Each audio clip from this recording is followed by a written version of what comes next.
Hello everyone and welcome to the Warrior Nation F1 Racing League podcast. It's good to be back for our 15th episode. 15 episodes, wow. Joining me as ever is Ollie. Hello Ollie. Ollie! Hello. Hello.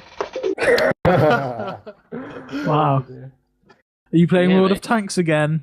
No, I was saying hello. I said hello, how are you both are, and nothing happened apparently. No? Well, we couldn't hear you. Well, I'm fine, thank you.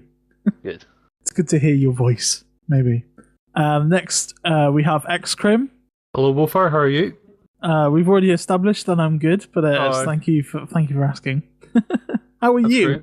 I am not bad. I'm enjoying the company here in this podcast. Everyone enjoys the company. And we're also joined by WNxKerr. Hello, Kerr. Good morning. Good morning, indeed. You've not been on for a while. No, not done a podcast in a while, have I now? No, you haven't. Wow. It's good to have you on. And last but not least is Stuart. Hello. Stuart always gets last, doesn't he? Yeah, it's quite a general thing when I turn up. I'm just going down the list.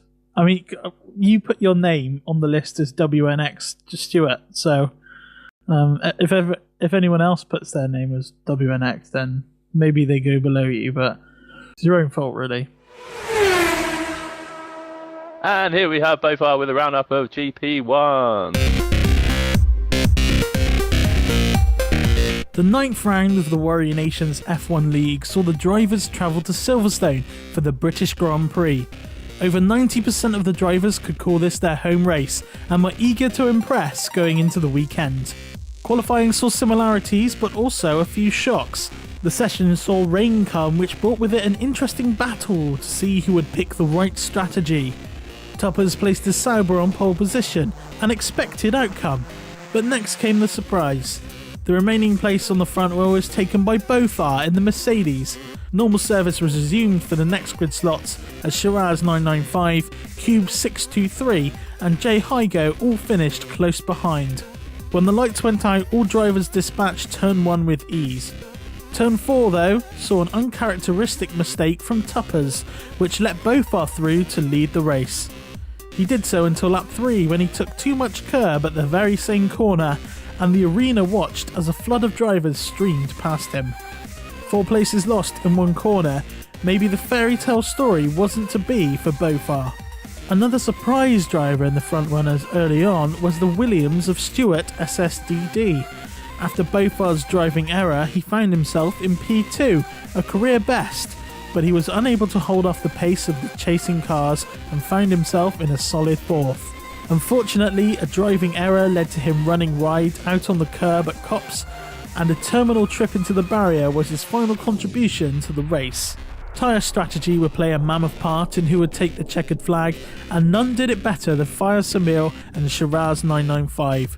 The pair qualified on the prime tyre and ran deep into the race. When the rain started to fall 6 laps from the finish, the pair had managed to pull out over 30 seconds to bowfar in 3rd, which enabled them to pit for intermediates without fear of being overtaken. On the 21st lap, Fire Samil worked his way past Shiraz 995 to take the lead of the race, and from then on, no more places were to change in the top 3, and the Ferrari number 1 took his 3rd win of the season in an impressive way. Shiraz 995 followed him in 2nd, and the podium was rounded out by bowfar, a career high performance. So the championship standings after 9 races look like this. Fire Samil increases his lead in the championship to 167 points, 33 ahead of the consistent one Jay Hygo.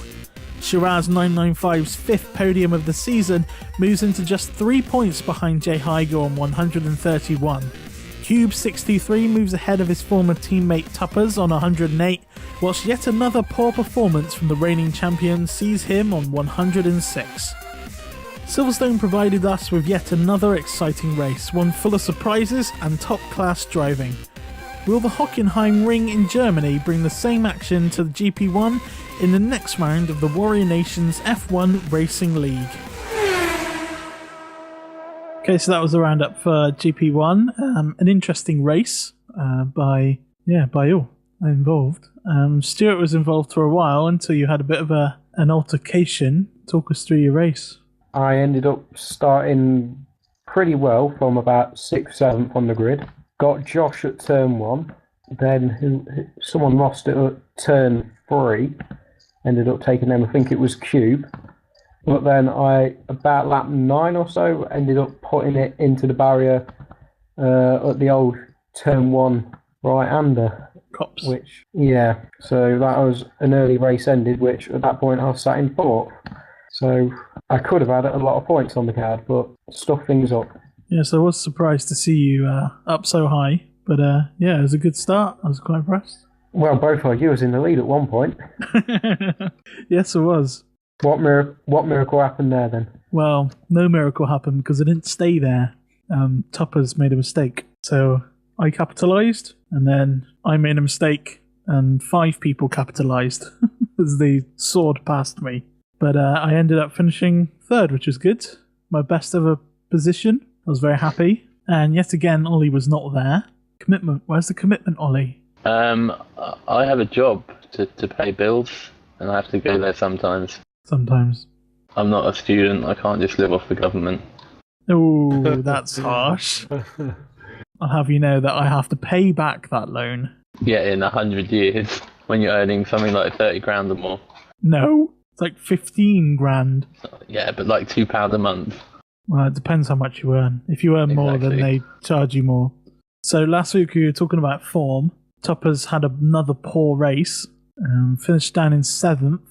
Quite a lot of mistakes from him. What do you make of that from your teammate, Ollie? He was drunk, I think, wasn't he? Allegedly. As his Kerr, by the looks of it, on his rosé wine. No witty remark. You've silenced him, Ollie. That is bit. And his We Are Macmillan t-shirt on. Yeah, man. And here's bowfar again with GP2. With GP1's exhilarating race, what could GP2 do with their race around Silverstone? The answer? Not much, as only 2 drivers turned up for the race. Qualifying saw the newly promoted Warrior Nation captain Mr Tans top the timesheets and take pole position, with his main championship rival HB Snipes behind him in 2nd. The race ended up short in distance as well as drivers. HB Snipes managed to take the lead of the race from Mr Tans, and the race ended on lap 11 after Mr Tans was disqualified for corner cutting. He mysteriously still received 18 points for his troubles despite his disqualification, and HB Snipes took the full 25 points for his 4th win of the season and his 3rd in the last 4 races. So the championship standings look like this after 9 races. Mr Tan still leads the way on 170 points, but a resurgent HB Snipes is slowly bringing down the gap to him and moves to 138 points, now just 32 points behind his biggest rival. C Stealth remains in 3rd on 98 points, and LMG Killers is still only 1 point behind him in 4th. Despite losing Steve JW94, Mercedes are still leading the Constructors' Championship with 201 points from McLaren in 2nd on 180 points. Lotus remains in 3rd place, a full 60 points ahead of Ferrari, who have 101 points. What a contrast GP2 has seen from the exciting racing in Valencia to the washout in Britain. How will GP2 cope when the drivers travel to Germany this weekend? With talks about a possible merger between GPs 2 and 3, what will happen to the future of this division? All we can do is wait for the next round in this exciting and dramatic league. Kerr, how did your race go this weekend? There wasn't one. Oh yeah, you didn't race, did you? Yeah, Well- the 3 of us sat in a lobby for 30, 40 minutes. Then I said, yeah, I'm going to go watch Doctor Who. That was it. But you could have got some easy points because they ended up racing as it was. It was just Mr Tans and the HB Snipes. So you could have got at least a guaranteed 15 points to add to your tally, but you couldn't be bothered. No, it's like a message snipe, so play the game for fun, not just to get points, and doing a qualification with 3 people isn't really fun, so I continued on crap TV. Yes, and I wish we did have more to say about the race, but there really wasn't that much going on. What I do find interesting, though, was that in any of the other GPs, if someone gets disqualified, they don't get any points, do they, Ollie? They're disqualified. If someone gets disqualified whilst they're in the race, but they happen to be, say, like 10th or 9th or something, they don't get those points, do they? I don't think so, no. No, They shouldn't do. No, definitely not. But Mr Tans finished second, but he was disqualified for corner cutting. Oh, really? Yeah, sorry, my phone just went off. But he still got 18 points. Something suspect going on there from the new captain of GP2. Hacks. I'm calling hacks. Definitely hacks. So Well, Mr. like what Tuppers has got all of last season. That was a bit of a cheap dig. It was indeed. So, Mr. Tans, we are calling you out, us on the podcast. And if you were here, you could defend yourself, but you're not, so we can slit you as much as we like. Can I defend them? Go on then. At least they fucking showed up for the race. Well, yeah, that's a fair point. But rules should be rules. It wasn't even a race. They did a qualification and then hugged each other and said pretty things in each other's ears. Okay, so here's Ollie with the roundup for GP3. This round of the GP3 Warrior Nation League took us to the historic Silverstone, a mecca for racing teams and drivers alike. Only 6 races took part in this race. An early crash at the first corner saw XKerr and Kieran G101 fall down the back of the field. Reactor was also the victim of another incident and retired from the race after lap 6. Lap 19 saw the typical English weather start, and drivers all came in to fit wet tyres to their cars. Dekuju continues his form and takes the win. Pro Lethal took second and Soupless Luke took the third spot. Dekuju remains at the top of the leader table for GP3, XKerr sits in second and the Real Zesty takes the third spot. So, from not having anyone who finished a race apart from myself in GP1 and the lack of racing that there was in GP2, we come to GP3 who we have someone who actually finished the race and took part in the race. XKerr, hello. How was the race for you? It was okay. Like I got Kieran. I got backed off at the first corner, and so I was like 15 seconds behind in the whole race. But I ended up finishing 4th. Sam Dekuji overtook Pro Lethal in like the second last corner to win the race on the last lap. So it would have been interesting if you're spectating that. But tough conditions. It got really wet towards the last 4 or 5 laps. But I suppose I'm happy enough with 4th. I suppose out of 7 drivers. Not a bad result. Hopefully it's better next week. And there's at least 10 people, I think, and I'm going to turn up. Yes, I think we are hoping for better turnout this Sunday for all the races. There was talk of merging GP2 and GP3 if we couldn't find any new recruits, but I think that's being sorted. We've had a number of new recruits in this week, so hopefully they should be joining you for the race in Germany. Yep, there's 3, and then there's another one coming as well. Even there's a guy in our league from Hong Kong. I didn't know it is 4 a.m. for him to do the race at 9:30 p.m. our time. Who's that? It's Reggie. Oh, really? I thought it was just like a weird profile thing, but he's actually from Hong Kong. Really? Well, I thought you were from Venezuela, XKerr, initially. That's just a joke. That's the thing we done like ages ago.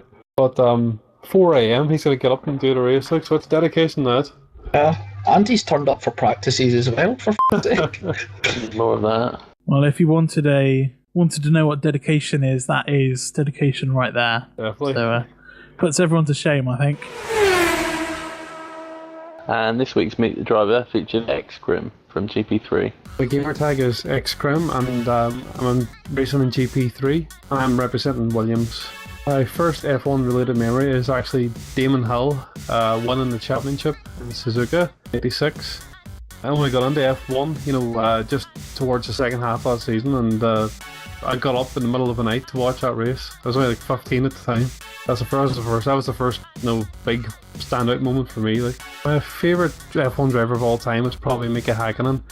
He really took it to Schumacher in the late 90s, and it was good to see someone actually challenge him. So probably Hakkinen for me.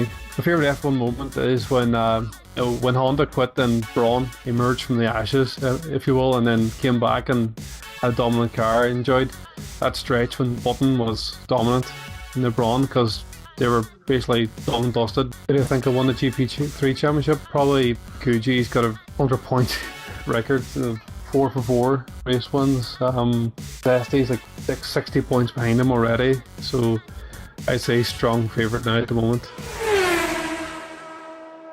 Okay, so it's come to the time of the podcast where we look ahead to the next round. It's the Hockenheim Ring in Germany. It's a fairly well-known track. It's been on the calendar for a long, long time.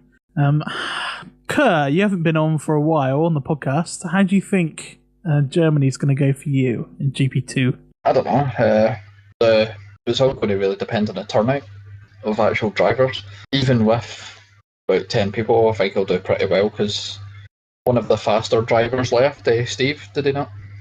Yeah, he did. Yeah, I miss Steve just because his name's Steve. I like the name Steve. I think he'll probably get a podium finish. Just to sound really arrogant. I like sounding arrogant. It's good to know. Stuart? To put it blunt, I have done no practice at all so far. I'd probably say the standard, I'll look to pick up a point or two if I'm lucky. Bold prediction. I don't know. Do you like the track? It's not a bad track. It's just going into the heavy braking zone in the second sector. But the hairpin, that is going to catch a lot of people out. So it's really just judge your braking there. Yes, I think the first lap on that corner is going to be a bit hairy. Well, with the return of Gaz, I'm predicting that someone will be out there. Sounds about right. WNxKerr, have you had any chance to practice yet around Germany? Yeah, we've done a 1-1 with the people in GP1 and 2 on Monday, and I got fucking taken out in the first lap. But then I had a good enough pace, same pace as most of them, to be honest. And then me and Zesty, then we did our own separate race, and I was fighting with him the whole race. So I reckon I'll get decent pace around there, which hopefully I should get around 3rd or 4th. I reckon Zesty and Sam will beat me, but if 3rd or 4th, I'll be happy enough with that. I mean, well, every race that Takuji's been in, he's won. So I think someone needs to knock him off his perch. Or smash him off. Who do you think's most likely to do that? Because Pro Lethal looks pretty fast. The Real Zesty is also quite fast as well. Who do you think will be the first person to beat Takuji? I think Zesty could do it. Like, he actually beat him in an hour league, fair and square, like, by a good bit. Like 70 points, so I think Zesty could beat him this week. Good. And I gather that you are actually going to be with us Sunday, Ollie? Yes, I will be, yeah. How do you think your race will go? I'm a bit out of touch. I actually haven't even turned on F1 since. Well, I did today. I played a bit with Tuppers earlier this afternoon, but since I haven't raced at all since Canada. I haven't been on F1 since Canada, so I'm a bit rusty. So points. Sorry. Dedication. A points finish is probably out of the question, but we'll see. Depends who turns up, really. If less than 10 people, I get a point. Yeah, well, it depends who turns up and it depends who crashes out. Okay, so it's come to the time of the podcast where we need to kind of end it, but we've got some things to do. First of all, kind of mentions. We've already talked about it previous to this, but Mr Tans has been promoted to the role of captain within Warrior Nation. Congratulations. Huh? I was just saying congratulations. Oh yeah, congratulations to him. So we'll give him a nice round of applause, shall we? Nice gentle one, not too much though. No whooping. Don't need Hopefully to he whoop. doesn't get the same way as the last two captains did. You were one of those, weren't you? I was. Yes. The less we speak about that, the better. So heading up GP2 is Mr Tans. So a bit of a change in management, and they're thinking about changing the race time as well. So if you're in GP2, and I would say get onto the forum and get involved in the discussion about when you want to race, because the times may be changing very soon. And I think the time has changed to 9:30 on Sunday evening for GP2 this coming Sunday. So if you're unaware of that and you're listening to this, that's a bit of a public service announcement, I guess, from from us on the podcast. So we're doing our bit. I seen 9:15 actually in the FAA section. Mr Tans posted 9:15. Well, we don't know what time it is, so come onto the forum and find out. We may have just broadcast the wrong time. I don't know. The best way to find out is to come onto the forum. So if you don't come onto the forum, you won't know. Also, XKerr will be live streaming the GP3 race from his perspective. Do you want to tell us where we can get that? Yep, it'll be my own YouTube channel. It's www.youtube.com/XKerr. Should be a HD live stream, so come and join the fun. Be a good race. And I'm sure we will advertise that on Twitter as well. So, Baby Bear, if you're listening, get on that. Advertise that on Twitter. So if you follow us on Twitter, it's at WNX F1 League. Just search for Warrior Nation F1. You'll find us there. And there you'll be notified of the times that we'll be racing, and if any live streams are going up, any videos from the races, and the podcast as well. So follow us on Twitter if you've got Twitter, and it'll be really good to have you in the conversation with us. As always, the podcast is sponsored by Stop Rock Gaming. Yes. And it nearly didn't happen today because Ollie forgot to pay the bills. That's the level of professionalism we have on this podcast. So that's about it for the show today. So I'll just leave everyone to say goodbye. Goodbye. Goodbye. Goodbye. And we'll see you again for episode 16 next week. Goodbye.